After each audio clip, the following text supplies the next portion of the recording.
That's true. Naked Palpatine. Oh, you picked that one. Fresh out of the clone tank, nude Palpatine is my That's the first thing I think of when you say Dark Empire Palpatine.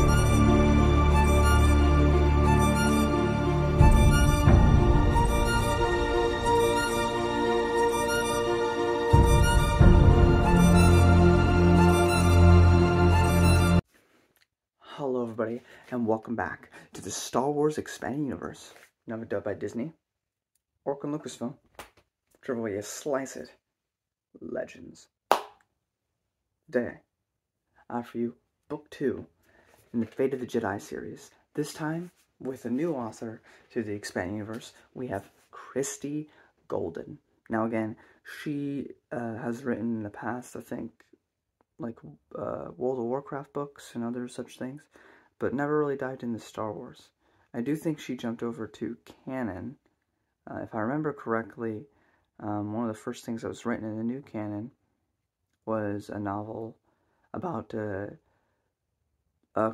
clone of Quinlan Vos, since that's not Quinlan Vos, and Asajj Ventress.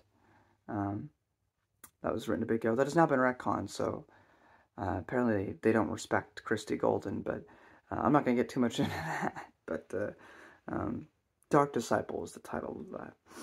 But here we have her first foray into Star Wars with Omen. And it is still rather interesting. Again, I'm trying to keep this separate from my knowledge of supernatural encounters, but it's really because of the West End Games material and Joe Bongiorno's contribution to the EU as a whole that makes me appreciate this series more. But on its own, it's still interesting and mysterious.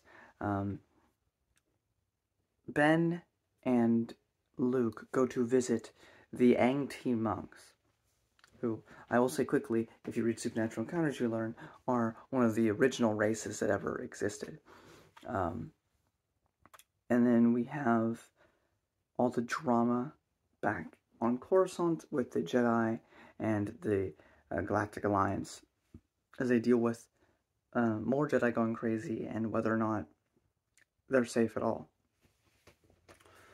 And then the new addition to the story entirely is we jump 2 years back in the past. So basically, right at the curtail end of Legacy of the Force, and we focus on a small planet called Kesh. Now, if you've been reading in chronological order, then way back, we had a short story collection by John Jackson Miller called Lost Tribe of the Sith. Now, those books and those stories have basically nothing to do with this story outside of the fact that we see through the eons as this lost tribe of Sith who fought during the golden age of the Sith crash land on this planet, can't get off this planet because there's no technology, and so they just build an entire society on this one planet, had been living there for 5,000 years. And if somehow in 5,000 years never developed their own technology to get off of said planet in 5,000 years, I don't buy it. I'm sorry. I just think it's rather dumb. But regardless of that, we have Vistera, who's the most interesting addition to the franchise. I'll say here she's okay. There's nothing inherently fascinating about her in this particular book for me, outside of her relationship to the Omen ship.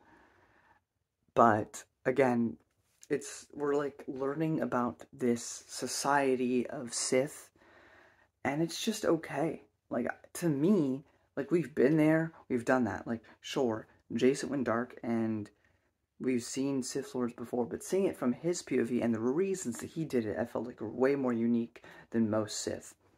I also, have my unique takes of the entire New Jedi Order series, so that all goes into account to make it more interesting for me. But this is just, they're just Sith, and they're just bad because it's all they've ever known. And, they have, like, their culture is interesting since it's, like, this one planet, and they've had to exist there all this time. But at the same time, it's just, it doesn't do anything for me. The only thing that kept me going through it was Vistera, and that's only because I know where she goes later on. But it's so disconnected from the main plot, at least in this particular story, because it's 2 years set in the past. It does matter because Vistara and all these characters matter for the books to come when it, catches up to present day. But all this right now is just rather... I should mention there's also a short story in Star Wars Insider, 125, called First Blood, which is a short story dealing with, again, with Vistara. But by and large, it's just okay. I don't know. I'm not a huge fan of that section of the book. I'm a big fan of Vistara, but not because of this book. And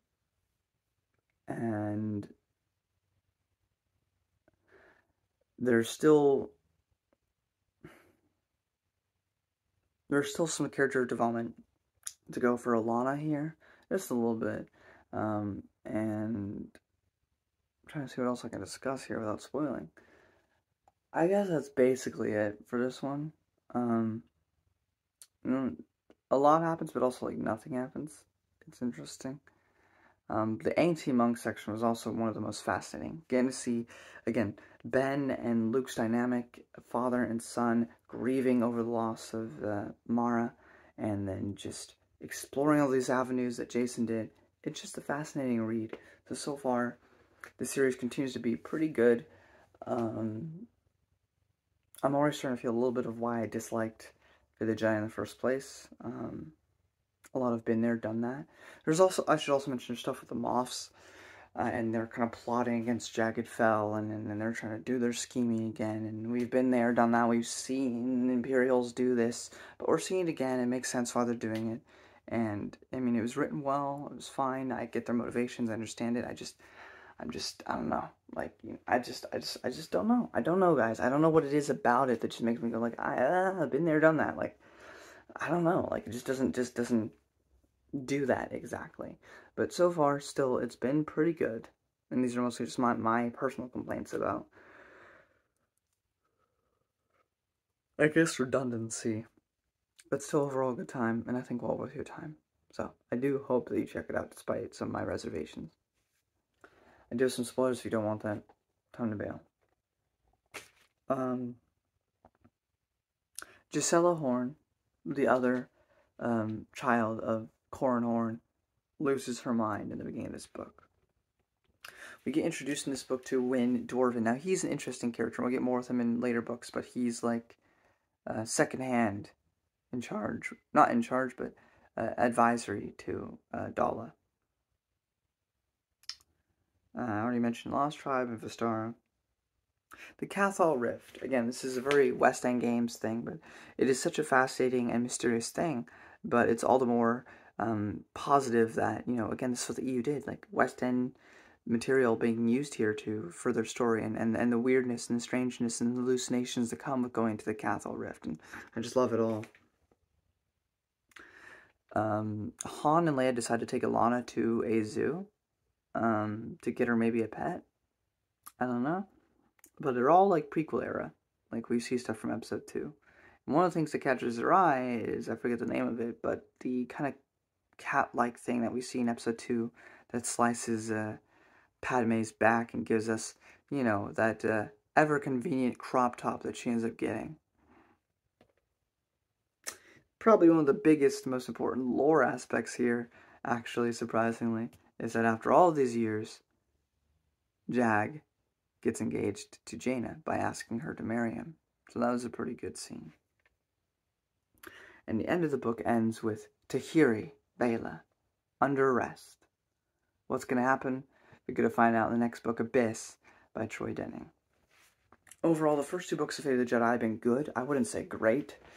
A lot of people prefer this series over Legacy of the Force. It is a lot lighter in tone as compared to Legacy of the Force, but I don't know, there's bits about it that make it be held back for me, and so far I'm seeing that already within this series, but there's still a lot to love here and a lot to enjoy, and I hope you check this series out if you haven't already.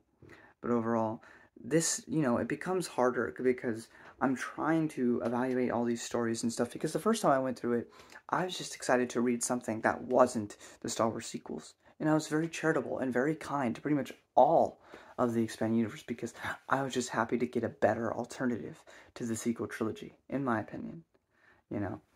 But even the first time with Fate of the Jedi, I just wasn't feeling it as much. But I'm trying to be objective here. I'm trying to show all the positives, all the negatives. And again, this is all shrouded, right? Like, if you're a reviewer of anything, like, I'm nobody. I don't write books.